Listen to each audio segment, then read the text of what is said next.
Here we go. Welcome to today's podcast. Yes, we're back. It is Sunday. We like to do these lives on a Sunday. Today's podcast is Chauvin Arnoux versus the Electricians Podcast. Do you know what I mean? Like we brought them in for a bit of a bit of banter, a bit of backwards and forwards, learning about testers, learning about really what they do, and having a bit of a chit chat with a new brand. Like, to be honest with you, you guys haven't really had much coverage in the UK, really, have you? You're pretty new. No, I mean, yeah, we've been you're not new. For 35 years, been in existence 130 years this year. That's what I'm saying. Nobody knows who the hell we are. Exactly. But before we get into that, we've got to do a couple of show reads. First show read is obviously our good friends over at Verso. Sockets, switches, spurs, and the best fuse boards. Fitted a couple last week, mate. They are so good.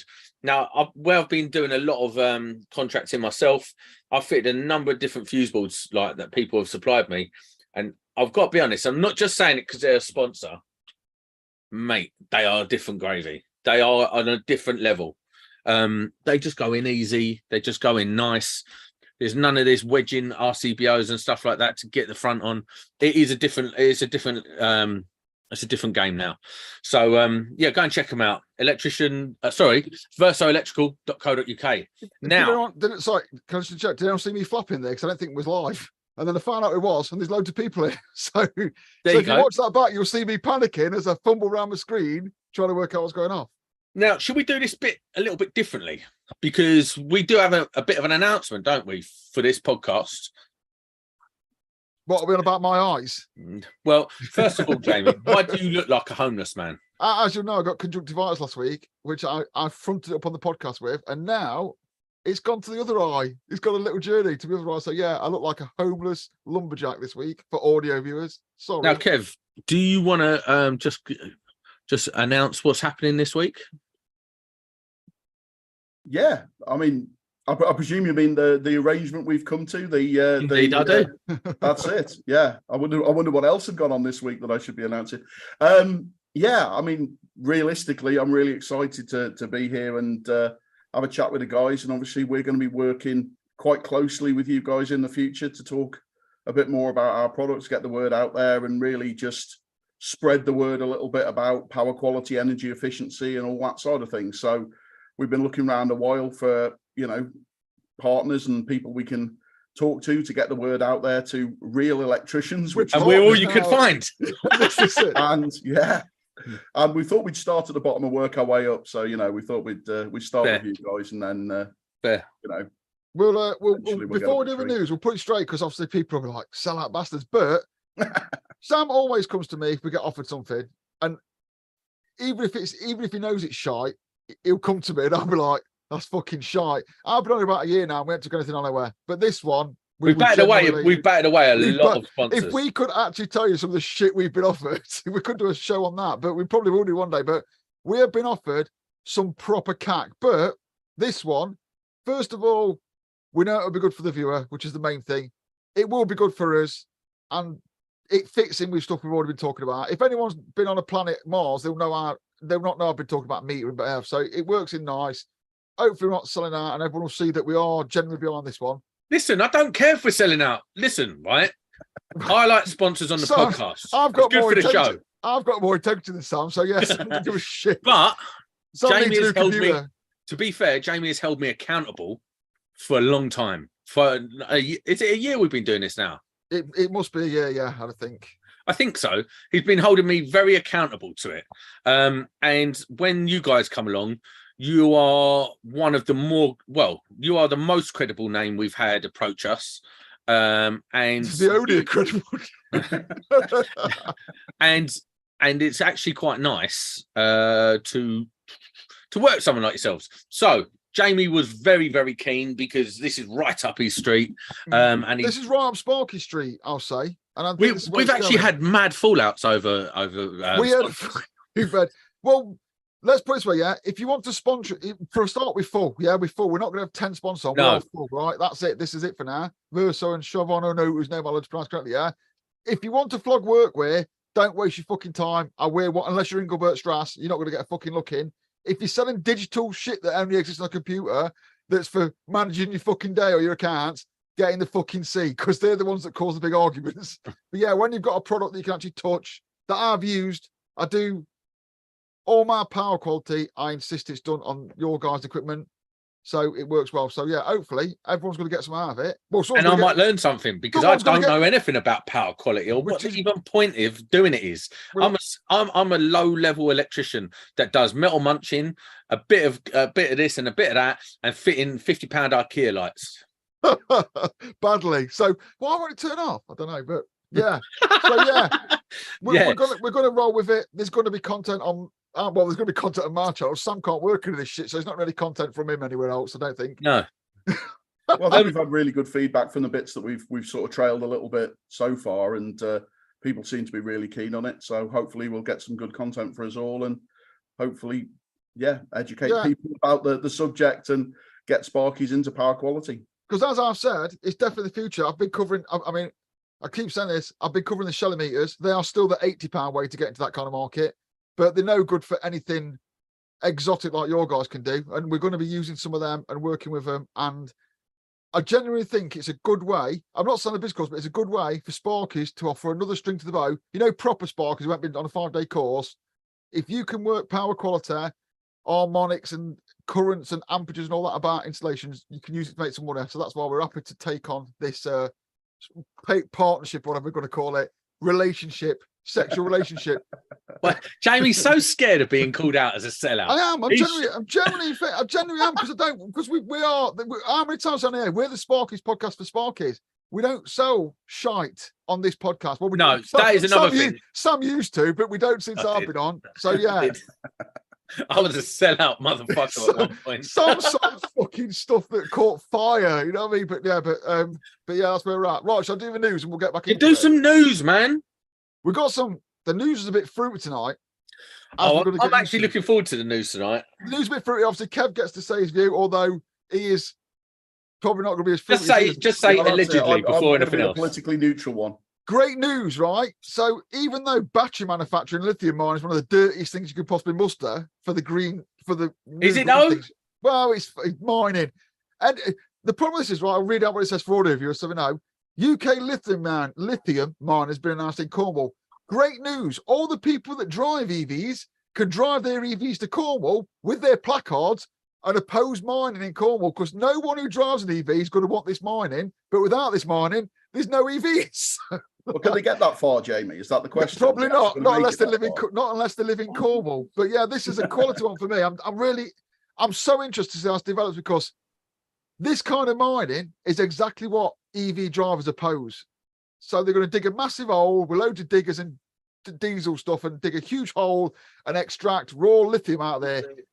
They're not going to process that in the UK. They're going to ship it somewhere around the world, which is going to use more diesel. Then they're going to slap it in a car battery and ship it back to us using more diesel to sell in the UK to someone to tell us how green their battery is. So yeah, I don't know. Hold on. Why are they mining it in Cornwall? I can't imagine. Like, I'm sure there's some little backhole country in South America that's like full of it. That it don't really matter. So in Cornwall, believe it or not, there is, they dug up the copper mines in Cornwall back in the 1800s, right? To get copper out. Amongst that copper, generally, you find a lot of rare earth metals, which are really making a comeback now in iPhones and touchscreens and all that. And lithium's one of them. So they're not digging a specific lithium mine. They're going to extract it as part of other processes, but it will go bigger. But there's a lot of mining possibilities in Cornwall for this. But I don't think the green people are going to like it, and I'm keen to see how it develops. Could be a good one for Just Stop Oil protests, maybe. Yeah, Just Stop Oil. Well, we'll dig a fucking massive hole over here then. And they'll be like, just stop lithium. Yeah, what do we do now? What do you want us to do? Start mining hydrogen. So yeah, we'll keep an eye on that one, because I'm keen to see how that one goes. Right then, Kev, if you want to turn your computer off now, because it's about to get very fruity. So this guy, who ironically has screenshot, that's a screenshot. I've not adjusted that picture. That is a screenshot of Mr. Josie Valentino. What if he offers you out? Like, what if he offers you to a celebrity boxing match? Well, Pause that thought, yeah? I'll come straight back onto you there. This is, what's his name, Sam? You can pronounce it properly. Joseph Valente? Yeah, Valente. He was on The Apprentice. He won The Apprentice, fair play. Yeah, he set up a boiler company that went bust after 2 years. A few months ago, he came on my radar because he was flogging boiler courses to plumbers. I don't know why he's flogged boiler courses to plumbers. What's he called? A trade expert or something? Trade expert, yeah. Now he's flogging solar to electricians, yeah. Be aware, yeah. This guy who screenshotted with Shark Reef is a fucking shark. He's another one selling business courses, right? And what did you say to me, Sam? What if he offers me out? Well, we offered him to come on this show and he wouldn't even come on. So we messaged him on Instagram. We offered him to come on and put his solar course things forward. And he's not come on. He won't come on. He just started ignoring us, didn't he? We did offer him. I reached out to him, like, because listen, if you're dumb enough to buy a business course, right? It's just a stupid thing to do. Like, most businessmen were like, any businessman who's worth his salt loves talking about their business. So if you go and find a businessman and say, can I take you, like Jamie always says, can I take you to the pub? Can I take you out for dinner? I want to quiz you about business. I want to tell you what I do, and just have, like, I don't know, half hour of your time. Most business people, if they're not too busy, would love to have a conversation with you because they've made it. Do you know what I mean? You know what springs to mind? They've seen the logic. What's that plumber's name? The one that everyone thinks is a bit of a dick, but he's done well. The one, Pimlico. Oh, hate him. Yeah, but hate him. If he was doing a plumbing course, you know what I mean? That possibly could be a worthwhile. How to build a plumbing business by him. Yeah, I'm listening. Because he's got a fucking massive plumbing business, yeah? This guy, 1 minute he's selling boilers, next minute he's selling shit suits he's got off eBay, now he's selling solar courses. I appreciate we get some people on here that aren't as savvy about the trade as we are, not been in it as long. Anyone selling you stuff like this, talking shit. Has anyone seen The Sting? The film No. The Sting. If you haven't seen the film The Sting, go and watch it. Robert Redford. It's about con artists. Oh yeah, I've seen that. And then what was the one that was on BBC? The Hustle, yeah? The phrase from that is, if it's too good to be true, it is. Simple as that. This is more of a public warning. I just think there's some basic principles you can learn from any businessman. And they're usually very simple, very logical rules to follow. You don't need, like, he's not going to tell you nothing that's like game changing. Do you know what I mean? And for £2,000 or something, whatever it is. Don't get me wrong. He is going to sell you something and he's going to provide what he said he'd sell you. But what he's going to sell you is going to be shit, allegedly. Yeah, because what he's going to tell you is stuff that you can find out. I don't know if you've heard of it. It's a big thing nowadays called the internet. So yeah, watch out for that. I would just warn that. On the flip side of that, this is where we get sued. We are announcing this week, me and Sam were recording the second ever emergency podcast. For anyone who don't know what that is, that's an unsponsored podcast, so only me and Sam can get sued. Yeah, anyone we just want to disassociate ourselves from yes, turn him off. Anyone, and I've been doing my research, who's offering a business course, business coaches, business bullshit. In that podcast, you're getting named, and we're going to tell you exactly what we think about it, allegedly. You are? I'm just going to host it. I'm going to tell you straight up, through the protection of my legal entity, exactly what I think about all those people who are flogging those business courses. So there'll be an emergency podcast in the next couple of weeks. We're looking into it because we don't want to see Sparkies get robbed. New Sparkies coming to the game getting robbed, getting shafted by people selling the earth. My policy is, if you're so good at selling boilers, you wouldn't sell a business course about selling boilers, would you fucking dick? But I'll save it for next week when we haven't got our new sponsor on to get in trouble with us. And that is the end of the news, and I said we've got anything to add on that. Brilliant. I've got a question, right? Moving on from the news quickly. Before we get sued. I'm pretty dumb, Spark, yeah? Here we go. And I've got this something that's always wound me up about these things here. Look at this nice case. This is the first time I've opened it, to be fair. For audio viewers, Sam's fiddling with something here. Live unboxing. This is live unboxing. Viewers, Sam's fiddling with something that even we can't see. Oh, I've got one there. Right. On these testers, yeah, whenever you get like these turning knobs on a tester, right? I don't ever know what they really mean. Off is obviously off, right? Hey, well done. What does NCV mean? Non-contact voltage, I'm guessing. Okay. Although I Like used a volts it. pen, it works like a volts pen, not. Oh, okay. And V is obviously volts. Hope so. Unless there's some different. It's all in French, Sam. And A is amps. I don't know what. A's amps. Well done. Getting there. But Keep this going one's for some not that difficult complicated. ones. Let's have a look at some other ones. What is W? What? Guessing what? All right. Are we live? This is fucking embarrassing.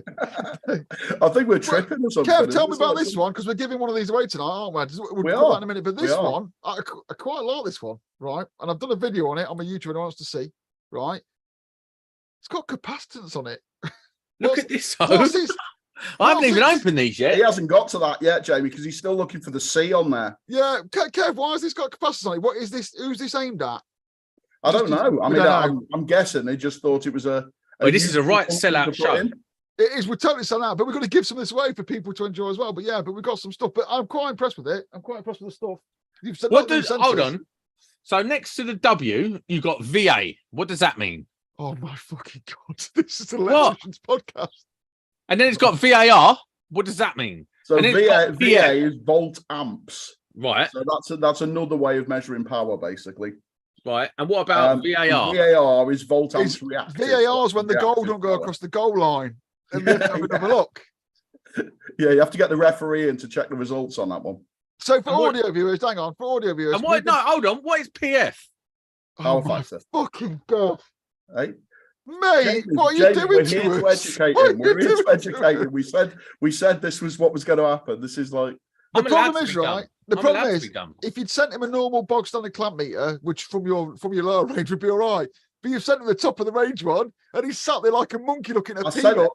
I sent him a volt stick. He does just stick to that. Which end of this do I use? Well, I don't really listen. All this stuff confuses me. I am taking the piss, Bert. I am an installation electrician. Exactly. I'm not a scientist electrician. There you go. I realised the other day, Sam, that they haven't come to us because of my extreme tester knowledge and my presence on social media. They've come because they want to see you learn something. It's like one of them experiments you do with mice, that sort of thing. If he gets that to work, does it drop some food out? If he gets it to work, we know we've designed it right. We know we're in the right place. Come on then, Kev, let's get into it before we complete night, Sam. Tell us about yourself. Let's go into you first and where you sit in the tester market and where you got there. Because we're not just flogging some test gear, are we? We're flogging the people because no, I mean this is really what we're here for. I mean, Chauvin Arnoux in the UK, there's we're a small team. There's basically about 8 of us. And really we are sort of nerds into this stuff as well. I mean, my background was originally I did my apprenticeship through the Ministry of Defence. So my original trade was electronics. And then I went through and did all my, wiring regs and 2391, HNC, all that sort of stuff. Mm-hmm. And I worked for a local council around here, Wrekin Housing Trust. So I was an electrician and I was looking after their rewire programs. And then I sort of diverted into running my own training centre. So I used to run a Sitting Guilds training centre. You've been about a bit then. So I was a lecturer for a while doing design and verification, wiring regs, 2391s, solar, electric vehicle charging, all that sort of stuff. And then gradually sort of worked through various routes, worked for myself for a while, wrote a couple of books. You what? And then... You what? Well, I've actually put James Valentine on this, sorry. You wrote... I raised that. You wrote some books on what? Yeah, I did a book on... romantic novels, a book on pat testing and a book on inspection and testing. Did you really? You know what? I think I might have actually read them, but I've never put two and two together. Oh, you haven't. Remember when you were at college? Do you remember the Brian Scadden books? Yeah, so the little white ones. The same publisher that did that. Yes, I did a couple of books for them. I have read those. That's random. Yeah, what were they called? The ones that were little white books, weren't they? A5 size. So little books, and then there was one was a guide to basically getting into pat testing. So just telling people what how to get into it, what you need to learn, how to do it properly. Was this back in the day when it was £1.50 a test? Same with the good old days. Same with inspection and testing. So I did one about how to get into inspection and testing, what training to do, what courses, all that sort of stuff. Don't ever write a book if you want to get rich.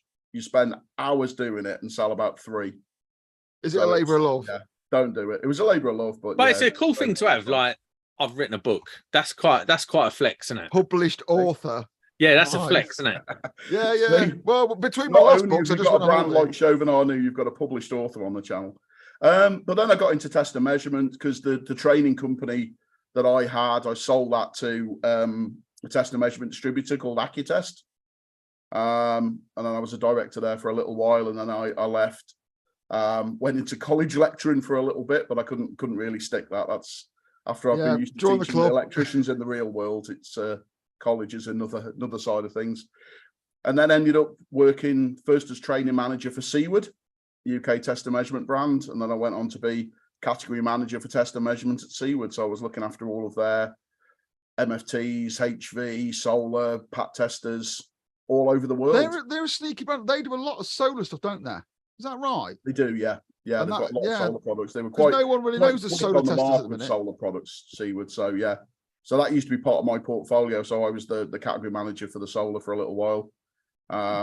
So looking after all that. And then when COVID came, the role sort of changed a bit because I used to be traveling. I used to travel all over, Europe, Australia, New Zealand, all sorts of places for that job. But COVID sort of changed a little bit and fancied a new challenge and had a chat with Julian. I'd worked with Julian before at Chauvin Arnoux, as our general manager. And I thought, actually, it'd be really nice to get this old historic brand that's not really, known in the UK. Mm-hmm. And actually get involved with taking that to electricians, and also the power quality thing interested me. It's nothing I'd ever really been involved with. So, see, we're asking you about this because we've been told, right? If people use your equipment or need to use your equipment or rent it or buy it, the main thing is it's just a bit of plastic in it at the end of the day, a tester, but you've got the backup, haven't you? Which I know about because I've already started utilising. That's what we differentiate on. There's a lot of the big boys that do have power quality analyzers. Other brands have power quality analyzers, but they have a lot of other stuff as well. The guys are dragged thin. A lot of times the guys haven't got the background, the experience, the knowledge to be able to support these things properly. Whereas at Chauvin Arnoux, you can literally pick up the tech support for line and you'll probably get through to my mobile. And we go out on site, with customers. We help customers through it because at the moment, really, we're creating a market.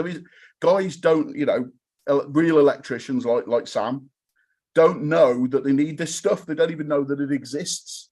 No. So we've got to go through that process of explaining to people what it is, why they need it, help them to get up and running with it. And then eventually down the line, there'll be customers. I do know this stuff exists, and I do know you need it. I've been banging about meat for ages. Yeah, but you're a funny one, Jamie. Yeah. Like, if I phone you up and go, "Oh, do you know anything about this?" You'll be like, "Yeah, I used to be a specialist in it." It's like you're one of them dickheads that knows everything about everything. I was a specialist. I was a Green Beret for. I wasn't a Green Beret. That'll be close to I'll tell you what. I'll tell you genuinely, right? I wanted to get into power quality analyzing because it interests me, and some of the stuff I do with bigger stuff, it does it right. My mate had a Fluke 1735, which is quite a decent power quality analyzer, yeah. And he lent it me, so I started messing around with it, and I could get the results onto it. And then I realised the software was absolute dog shit. That's the first time we let me slag off Fluke. Yeah, it was absolute fucking turd, and I just gave up on it. Nah, have we brought back the swearing in untold terms today, Jamie? Oh, did I swear? I do apologise. Yeah, you knack. But yeah, I couldn't get on with it. But obviously, now Kev's come along with Chauvin. They've said they're going to show me how to do it properly, which I'm very keen to do. I'm going to back me up, and that's what your average sparky needs into is backup. It's what we do a lot of the times. There's guys hiring our power and energy loggers. People hire them from all sorts, city electrical factors. They hire out no end of our power and energy loggers, our PELs. And we get phone calls all the time, a guy will phone up, I'm not getting this reading, why am I getting this? I've got this, it's saying that. Can you have a look at the results? Can you send it over? Can you, Oh, so they're hireable through cities, are they? Yeah. And others, Sunbelt have got a load. There's loads of companies that actually hire. A lot of the products are actually, that's quite often a route in that people go really nowadays because they start off, they know they need to get into it. So they'll hire one for a week or a month, get using it, and then eventually they'll go on to buy one and then maybe two. And we've had customers where they're like doing a data center where they've hired like 18 power quality analyzers in one go. Ching! Come on then, Sam. What about Sam? Where's Sam going to come into this? Where's your average Sparky? Can I just say something quickly? Yeah, go on then. It's your We show. haven't announced this. We are. What Oh, one are yeah, we? fucking What one hell. are we giving away? This The one one you've that got in I've your got. hand. I've got two. Oh, Oh, this there one. we go then. Not the one you don't Not know how that to one. use. The one you. I this don't know one- how to use Might as well either. give, we might as well give away your one, Sam, because you're not going to use it, are you? This is. I've got a quite good in focus shot there. This is what I would describe as your fluke T5. Is that fair? A comment? It's upside down, Jamie, but yeah. Oh, I don't care which way it is. It's all in French anyway. So yeah, I think this is. If anyone for audio, especially any voltage. Yeah, it's a two-pole voltage multi. It's like a two-pole multimeter. It's a two-pole tester with multimeter functions, but also, Jamie, if you wave the little CT at it. Oh yeah. So I've done a video on That's this on the bit that YouTube. If you want to go watch my YouTube, you know what? And I've said this in the video. Yeah, I am fluke T5 till I die. And then this turned up, and then it has this with it. This is a. Oh, there you go. It's got a flexible current clamp with it, which I suspect if I chuck in the tools, I'll be using it. That is a. You can forget everything else it does for me. That in my toolbox is brilliant. It's like a flexible clamp. So yeah. So we've got to give one of these away. How we're going to give it away? Have we decided? I have. Oh, Sam has. The best comment doesn't even have to be the best question doesn't even have to be an electrical question, but whoever comes out with the best question can be the funniest, all these sort of things. Whoever comes out with the best question in the live chat by the end of this episode will get that tester. Yeah, Just a quick we'll one go there, through and 'cause, pick the best one. Mike's electrical stuff has said, and I respect Mike's electrical stuff, he knows what he's on about. And I've just said, what's the capacitance on it for? He said, capacitance, if it goes low enough, can be handed to find breaks in cable or opens at connectors. Is that something you recognise it be used for? That's a new one on me, but I can see That the seems to theory. be, yeah, I mean, I don't know how long you'd have to go on that one, but I can see the theory behind that. I mean, those kind of testers that find gaps in cables cost an absolute fortune, but I'd be interested to see how that actually works in real life. Mike, tell us more. We don't know. Go on. What was you going to ask me, Jamie? With that question. What was I going to ask you when? Just now, I understand. Where do I fit in all this? Yeah. So Sam, I'm a test gear user. Yeah, my job involves me seeing electricity. Sam's doesn't as much, right? You know what Sam's done? You see the podcast. Where is it coming for him? Where if we're sticking around the power quality, we know you do like the clamp meters and that, and all that kind of stuff. Power quality wise, and I know the answer. I'm going to keep way out. Yeah. Where's it going to fit for Sam? Right. Typical examples we see of somebody like Sam, maximum demand. So you come along, you've got somebody, you're going to do a board change or whatever, and they say, I'd like this extra shower, I'd like this extra EV charging point, I need a heat pump, I need a whatever. How do you know that you've actually got the capacity there to do that? How do you know that you're not going to overload that installation, that you've got the room to do it? So generally, that's where you'd start off with a basic, hang on, I've got all this stuff lying around me, but something like this is our new single phase power and energy logger. Didn't get one of them, did I? Not yet. Maybe in the future, Sam, we're going to start somewhere. When you've learned to ride your bike, you can get the big boys tools, all right. Take my stabilizers off. But something like that, you'd stick on, you log for a period of time. I mean, we just done a case study on one that we did for a block of flats down in London. It was an old house in Richmond, converted into 5 flats about 50 odd years ago. And the service head was sort of 100 amp supply, but it was split into 6 ways, 5 flats and a landlord supply. And DNO comes along and said, you need to upgrade, you need a bigger supply, we need to rip the street up, it's going to cost you thousands. So I met this guy, there was a guy on Facebook was asking, how do I calculate this? How do I work out what it actually is? And is it right? What size supply? So we went down and we put a 1 meter CT around all of the 6 supplies, left a PEL login for, I think it's about 12 days in the end. And after those 12 days, we'd got what their maximum demand was. Do you want to have a guess for 5 flats plus a landlord supply, how much that got to? I know, but when I heard you say it, my guess was around the 70 amp figure. Yeah. Sam, do you want to have a guess, what? Sam? What? So I was just reading flats. Mark's question. Go on, say it again. So 5 flats plus a landlord supply, maximum demand. What do you think we actually measured when we actually measured it? How many amps do you think we actually got to? At the peak. 5 This was flats. in the winter as well. Don't know. Probably way less than 60, I would have thought. Because it's only like people overestimate what they use in the house. I think electric. As soon as I say flats, I think electric heating. I think Yeah, storage and maybe. stuff like that. That's what skewed. I mean, luckily they did have gas, so it was gas centrally. See, I'm definitely right. I'm definitely less than 60 amps.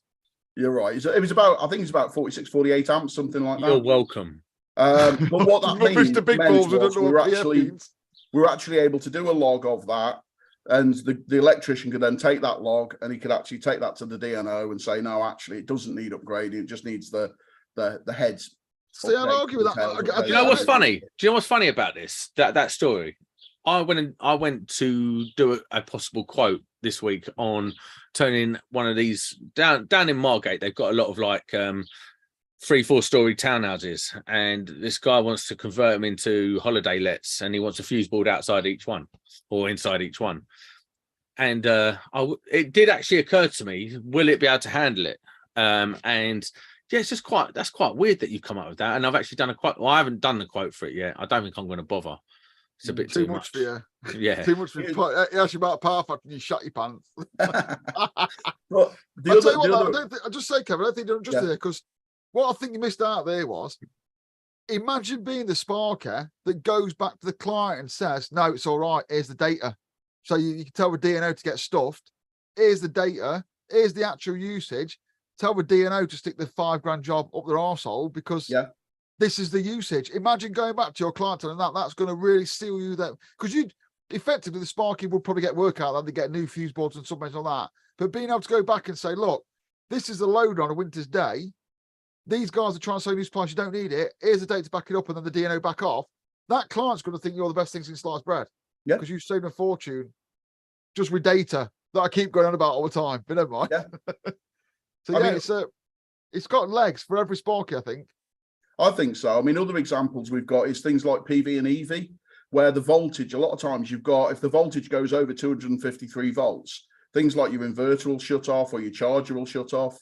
And a lot of times people don't know this, but you do a voltage log either beforehand or afterwards to, diagnose the problem. But ideally beforehand, obviously, before you do the install, and you know where the problem's coming from. So, I mean, they're just two really simple examples, but there's all sorts. I mean, energy efficiency is a whole new thing, doing business cases for energy efficiency.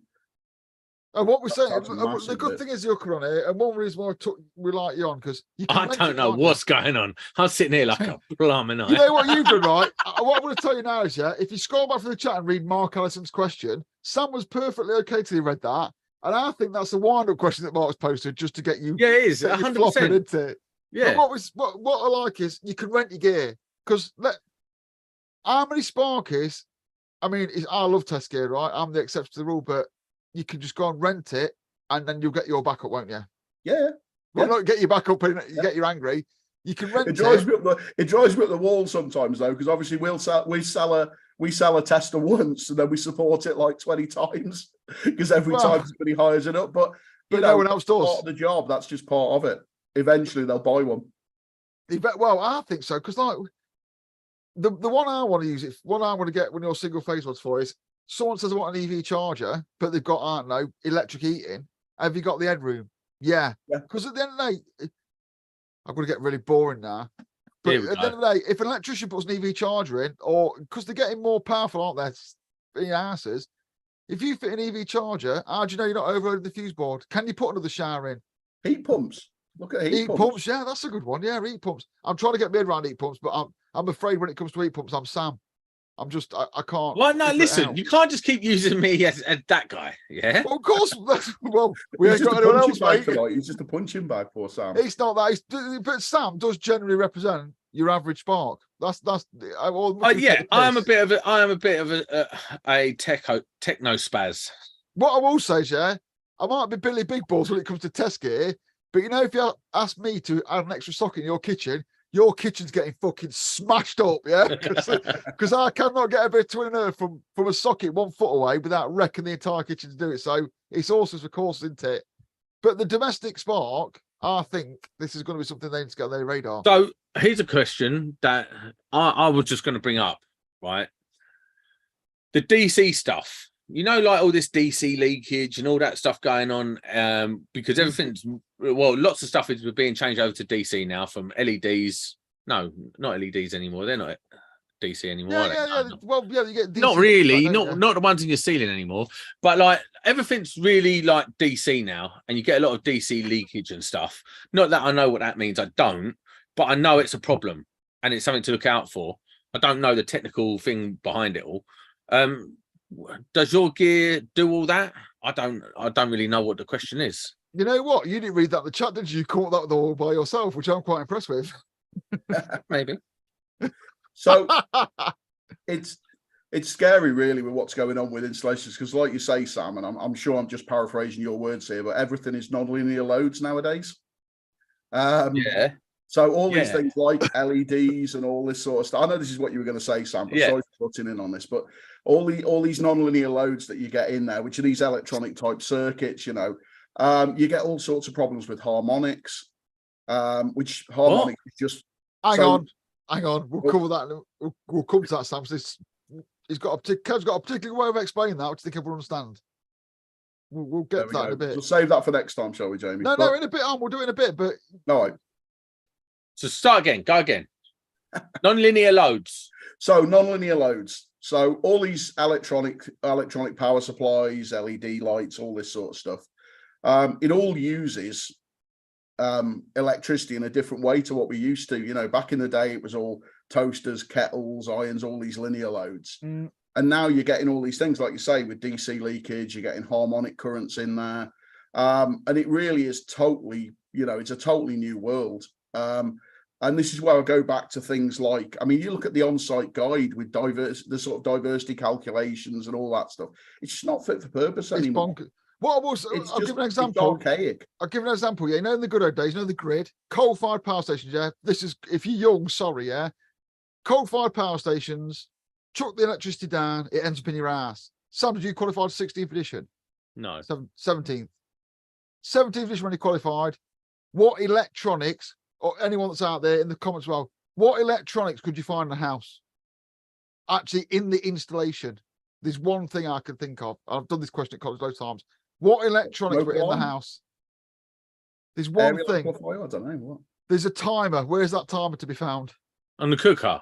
In the installation, in the fixed installation. Don't know.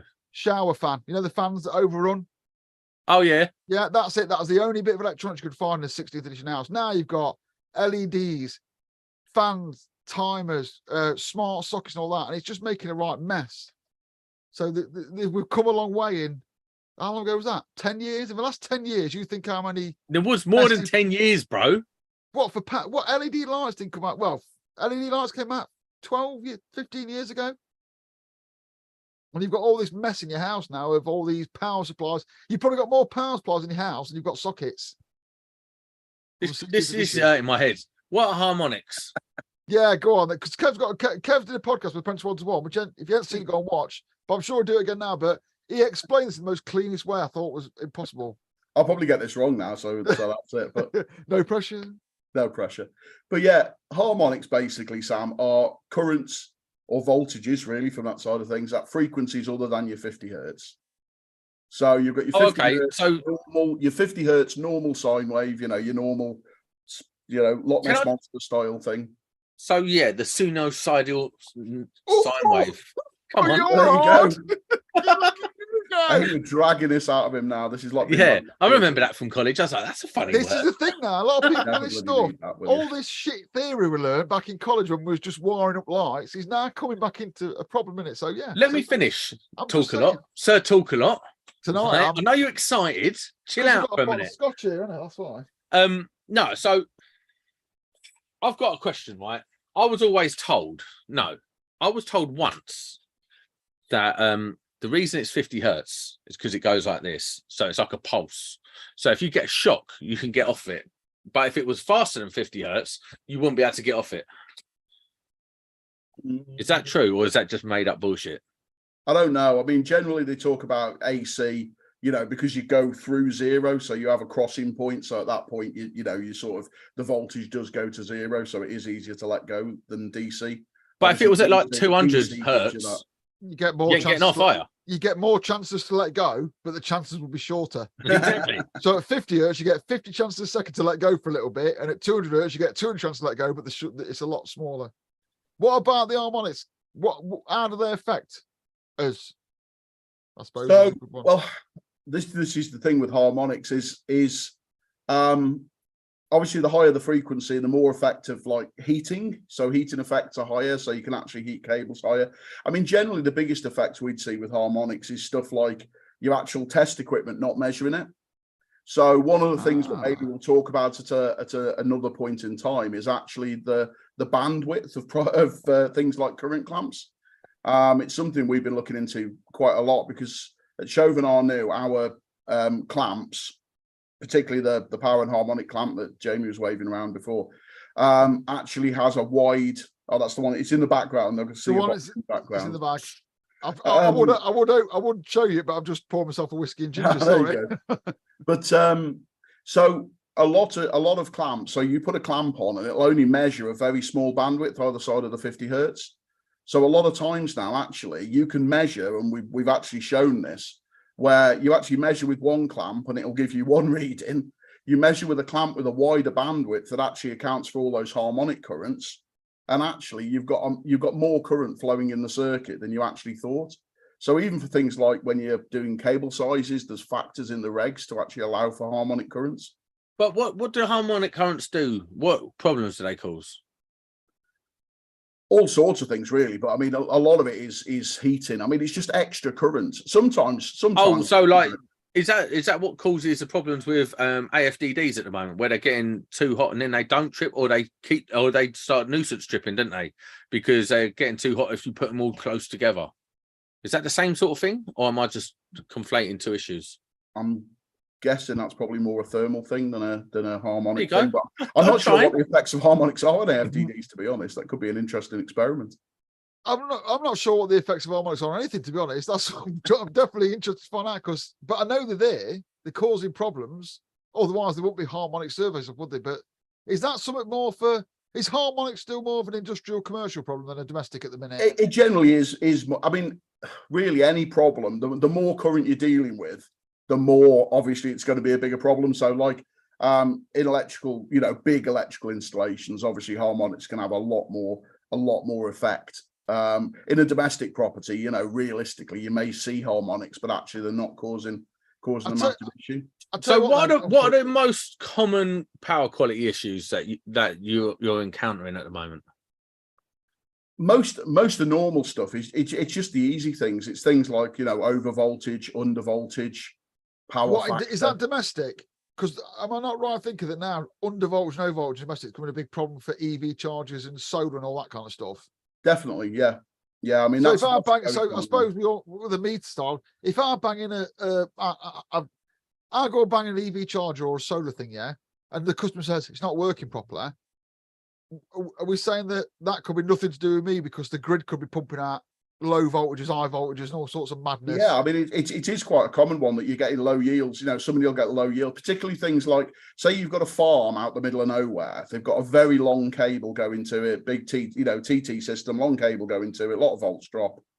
And then by the time you actually get to the farm, you've got a lot of resistance in the cables, a lot of volts drop. So you're right on the bottom end, and then they go and turn on a big load, and that increases the volts drop, and then your solar can switch itself off. So it does happen. But then the only way in real life, the only way you can prove that as an electrician is with logging into it, which is interesting. And ideally logging beforehand. So it's making sure you know about these things beforehand, so you can address it with the DNO and make sure that you're not going to have these issues. Because once you fill the roof of a farm with solar and then find you've got problems, because the DNO have got to provide electricity to. Is it? Someone's going to pick me up on it now. Is it neg 6 plus 10%? Is that right? They've got to minus 5 plus 10. They've got to provide like that. So if they're not, you do a job, you could start getting the flack for a problem that's caused by that voltage that they're not providing anyway. But very possibly, yeah. I mean, it's something that's unforeseen. If you just go and do the install, you don't know it's there, and then you start having these issues. Then you've got to prove that it is actually an issue with the DNO. And then how do you prove that? How do you, how do you allow for these things? It won't, a spot measurement won't do it. This is why logging is so important, because you go and put your voltmeter on and go, oh, look, it's 230 something, and then you would go away in the van and then they turn something on like a grain dryer or something. All of a sudden the volt suddenly drops right down. I thought harmonics were to do with like deviations or distortions from the ideal sinusoidal waveform. I wonder where you got that from. Is that in the comments? Is it? There's some good questions in the comments. What we're going to harmonics are multiples of fundamental frequency. In the system. Yeah.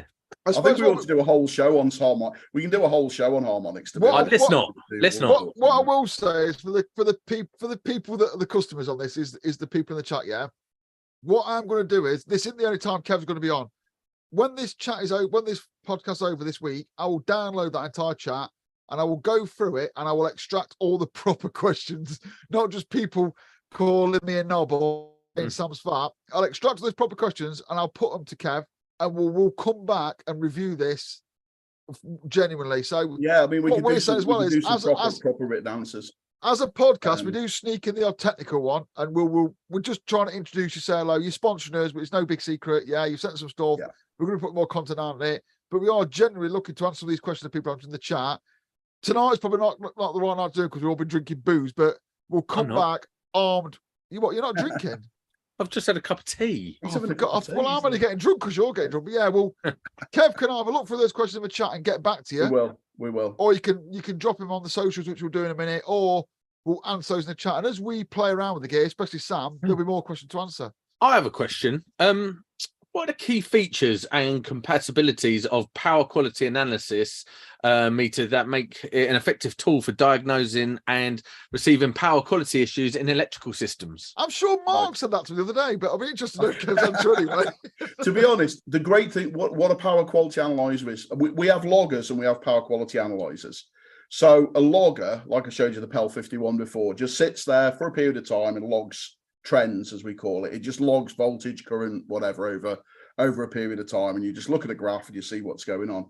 The power quality analyzer is more like a portable oscilloscope. You can actually see all the stuff. You can see the harmonics, you can see the power factor live on the screen.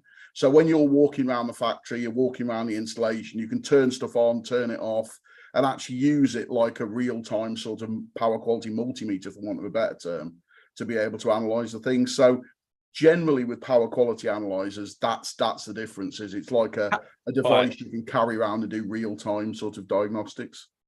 Dumb question time. Let's relate this to like chumps like me going out.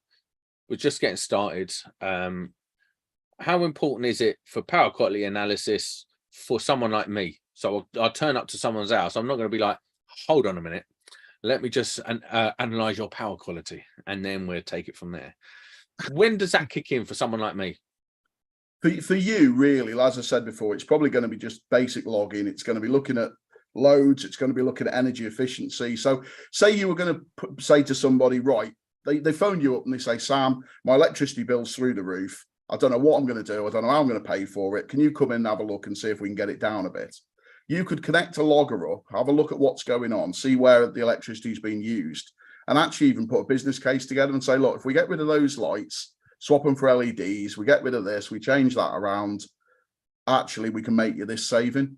And that's quite a common thing that people are doing now. And it's quite important, like, because a lot of those things you can sort of do off the eye, but then people start thinking, like, when you go to a mechanic, I don't go to mechanics, I do it all myself now, or I use someone I trust, because I went to Quick Fit when I was about 18, and I was in Watford visiting a bird, and I went into Quick Fit. Well, that's a lie. Well, it wasn't. And they put my car up, and I just wanted brake pads on. He goes, no, got to do all your brakes, discs, pads, shoes, a whole lot. So, mate, just put the pads on. And he goes, no, I can't even let your car go like this. There was nothing wrong with it. I worked in Halfords. The pads had got low. I put discs on a couple of weeks ago and was waiting to get the pads. Anyway, and he wouldn't, and he was just taking the piss. He was just trying to rob me because I was a young lad. Anyway, when we walk into someone's house as a tradesman, people do look at you the same way. So if you have that healthy bit of data Like you can plug it in and you can say, look, bosh, bang, that goes right up, bosh, that goes right up. And you can be like, and then you've got data and real-time evidence. It shows that you're not mugging them. And I think that's quite important. And I think it allows you to expand your services as well, what you're offering. You can go to a different base of customers. You can go to, that sort of smaller commercial installation, that smaller industrial installation. You go to the guy who's got the bigger house, who's, got all these different circuits and things, and just really expand those, those services that you're offering. There's 250,000 sparks in the UK, I read the other day. Yeah, there's 1,000 to 2,000 that listen to this podcast on YouTube. If you think your proper spark is, and you want to spread your wings and not have to compete with the bottom feeders, this is something to look into and to offer as a service. This is really important, actually, and it's very, very important. And it's something that I I had a Vindaloo about 2 hours ago, and it's just repeated on me and burnt my throat. Rennie's. It's bad. It's bad. You wait till later, Sam. Mate, I was nearly going to have to run and get water. Bog rolls in the freezer. But no, it's really important. When I was working on the agency circuit, doing like jobbing on the agencies, there used to be this mindset that you just used to do the bare minimum, take as little tools as possible, and and then complain about everyone being rubbish, complain about improvers taking your jobs and stuff like that.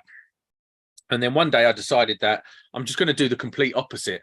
I'm going to go all guns blazing. I'm going to turn up with everything. I'm going to just do better than everyone else. And I stopped competing with the improvers. I stopped competing with the shit people, and I started getting a lot better jobs, a lot more money, and just enjoying it a lot more.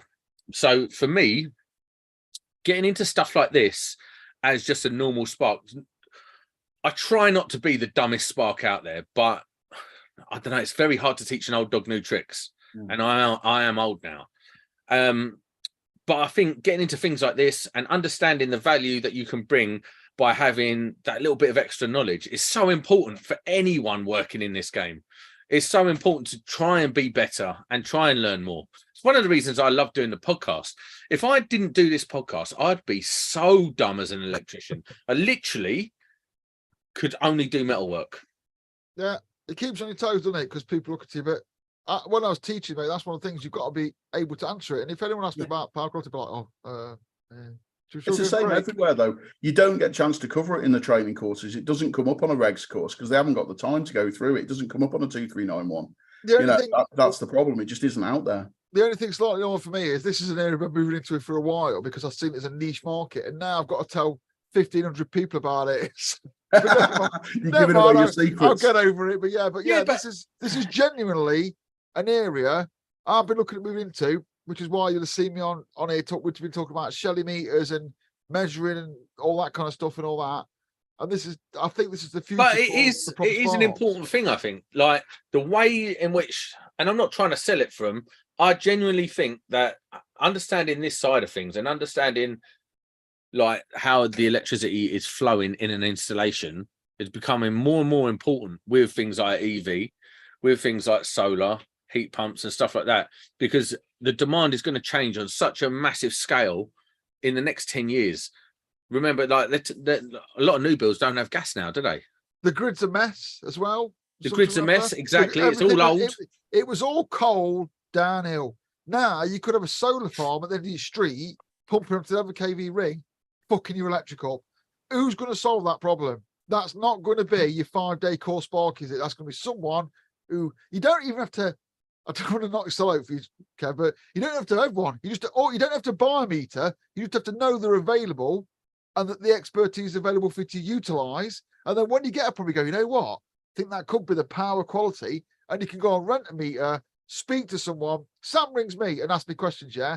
And I lord it over him like I'm some overlord. The other day, I rang up a Sparky who's 75 or I've known for years and asked him questions about some fuses. Everyone needs that backup. All this equipment is not worth fuck all without someone to talk to about it, is what I'd say. No, and if you've got it, you can be that guy. You can be that guy for your mates. You can be that guy for your circle of electricians. You know, you can, you can offer that as a service to other guys. You know, it's there. We're coming back though, aren't we? We're going to come back to this. This is not the first time we're going to have you on. we appreciate it's a complicated subject. So, It is, man. It is. It's like, how do you even start talking about it? I mean, like, understanding, the grid's a bit pony, the demand's going up, everything's sort of switching over to a real heavy electrical side of things now, whereas before it was shared across different services. A lot of people are even putting in bloody, have you seen like these new storage heaters that people are putting in? Just because you can control each room off the app, you can do all that. Each one's connected to the app. So, do you know what I mean? You can shut one down, or you can turn it down to the minimum, just sitting in your living room. Can't do that with gas. Well, let's remember as well. I mean, out of us 10 years ago, who knew anything about LED lights? Who knew anything about EV chargers? Who knew anything about fucking solar? It was all just like, oh yeah, whatever is coming, this is happening. So yeah. And the future is going to be energy balancing. It's going to be within your home. You're only going to have so much solar. You're going to have so much battery. You've got all these different loads, like you say, storage heaters. You've got your water heaters. You want to do your washing. It's looking at that over time, and how do you schedule all these things? When does it happen? How much solar have you got? How long will your batteries last? All of that needs to be logged. I've just read a comment. That's what made me laugh in the comments. Obviously, the competition is open in the comments for the best question. Yeah. Obviously, David Savory can't win it because he's already working with you anyway. He said, and I think this is one of the most powerful things I've ever read out tonight. Yeah, David Savory says it's a wide industry. You could be an expert in one corner of it and used to in another. Only Sparky Ninja knows it all. I mean, that's a winner there. But sorry, Dave, you're already on the bandwagon. So yeah, but I did read that. But yeah. Sam, have you thought about doing a webinar on the subject? I think it would be good. You know what? Before we descend into banter, and we're doing a new thing, which is the social. So, Sam, on the socials, it's Fatsam channel. Follow him and get this kind of rubbish irregularly. On the podcast, we are on Instagram. Please follow us every day. I am Jamie Blayton Sparky, and on the Instagram, and I think Kev can correct us on this, Chauvin Arnoux. You need to up your game on there. Look at it. 389 followers. How do you say it? Yeah, we don't do a lot. I tend to, if you speak to Julian, my boss, he says, Chauvin Arnoux. Oh. And you're on, Chauvin Arnoux. I'm guessing on all the socials and that, your catalogs online, all that gubbins. Yeah, we're there. Yeah. I'm putting out stuff every week about this kind of crap on Instagram. Sam puts out something regularly. There are our socials. Please follow us and get more of the same. But at the end then, to wrap it all up, is your average Sparky? Where's your average Sparky going with this? How long we got to learn it? Well, this is the problem. It's there now. These things are real now, but it's going to be a slow burner. I mean, we've spent ages doing this over the last few years, really working from the top down. We work with power quality consultants, energy consultants, and those sort of people at the top end. But what we're trying to do now is get down into the real grassroots Sparkies, because that's where the next sort of big thing is, and that's where the need's going to be. So yeah, it's going to be an interesting journey, but we're there to help, and we're there to inform. I've got some suggestions, and I think they're going to be awesome. But we're talking we're about doing this live, are we? Oh my god! No, we're not. Listen, is this a business course, Sam? Are you selling this as a business course? Is this you going to give us an advice? Yes. £6,000. Clip this, and I don't know why you paid us. You could have just done your own business course. People just lapped it up. Right. So what about the giveaway? We need to announce it. We should have. I think we need to have a read of the comments, maybe offline. Do we have to read the comments? Go have a quick scan through. Right. I'll tell you what. End it, and we'll stop on as an extra, and we'll read the comments. So end the show. Yeah. Like you would normally, all right, in yours, and then we'll just sit here, read the comments, and announce the winner. About that. Are we going to announce the winner in the comments in the chat? No, we'll just sit here and read them till we find a winner. Yeah. So, the Electricians Podcast, we are out. But see you later. No, not really. No, but we're back in now. All right. But we're going to stop around and read the comments because it's the first. Obviously, it's a new game for us. Let's have a quick look back through. So, if you are listening on audio now, you're wasting your time. So it's just going to be us mumbling around. Has anything stood out to you so far? Who's picking all of us, or just shall we all submit our favourite comments? If any matches? Yeah. David Savory can't. I quite like this one. David Savory can't win. Craig Lang. Why does circle pizzas come in a square box and cut into triangles? That is the best question of all time. I don't know if that's original. Oh, is that original? I've heard that one before. Has he nicked that? Obviously, this is all extra now. Don't moan like this is the wank end to the podcast. This is just a little bit extra. Hallmark, electrolyte, batten light, steel power, even if no. This is not a good giveaway thing, is it? We fucked this up, haven't we? No, because this is extra, isn't it? The water spark is put, the water spark is put. I only use analog multimeters from these guys, and I have for years for detecting small pulses on mechanical flow meters. Nothing else comes close. It's interesting to see that we still actually do analog multimeters. We still actually have got moving coil. Interesting to see that this day and age, there's still people like myself that are using analog multimeters to see things mechanically. I quite like that one. That's quite a techie one, but we'll see. Savo can't win. Savo can't win, Mark. I'll tell you what, Mark's really the winner with his questions that I use. He's in with them and all. He's not having fuck all. He gets enough out of it. He's just had a grand out of our firm last year. He's not having out. Time to fuck off. This is a wank into the pod. This is what I'm saying. Who are we going to announce as the winner? This isn't the podcast ended. This is the. I'm announcing the winner. Right, go on, Kev. Just give me a winner. The winner. Just pick someone, Simon. Let's get on with it. Right. Come on, I've got an argument with you like having 2 hours. The water sparky. For that one. Because he said, "Is Sam really a plumber?" That's two. Well, that I picked a comment. He said, "You picked a comment." We found out. Hang on, he's called the water sparky. Is he not really a plumber? Can we give it to him or what? We needed to prove he's a sparky. When he sends a picture of your gold car, you can have a tester. The water plumber. The water sparky. Water sparky, you are the winner. Contact me. Contact me at my Instagram. I'll get it sorted out. And I will put you in. Who decided to work with these jokers? Yeah, exactly. Put it in, just message me on Instagram if you're still in here. If you haven't, well, a bit late. Just to add, like I said, if you've got any questions, bang them over to us. We'll get Kev back onto answer them in a probably less technical one or more technical one or whatever. Let us know what you want, because Kev promised us they're going to support Sparkies through the power quality shit that we're going to go through together over the next year. I think somebody come at us. Yeah, do you know what? I find myself intrigued about this now. Like, I would like to know more about it. I think it's interesting. Now, I wonder how it can be used to make money. I'm not doing it for. Yes, I was about to say something. Let me just tell you, if you stuck to the end and listened to all that shit, this is a way to make money. This is the Sparkies podcast for Sparkies, and you can use this to make money. This is a money maker, right? I think so. I don't know how it applies just yet at my level. Yeah, but an electrician's business course on it.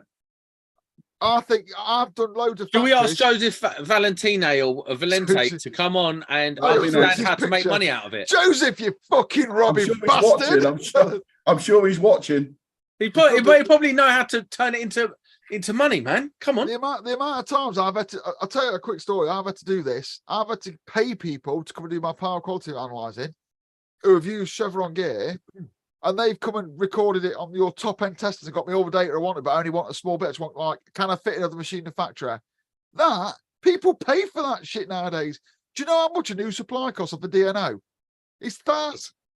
I'll just burp them, some mates. It's thousands. And if you can say to them, you've got this space, you're going to be able to win that. But thanks for coming on, Kev. Do you want to end it again? It's been a pleasure. You what, sorry?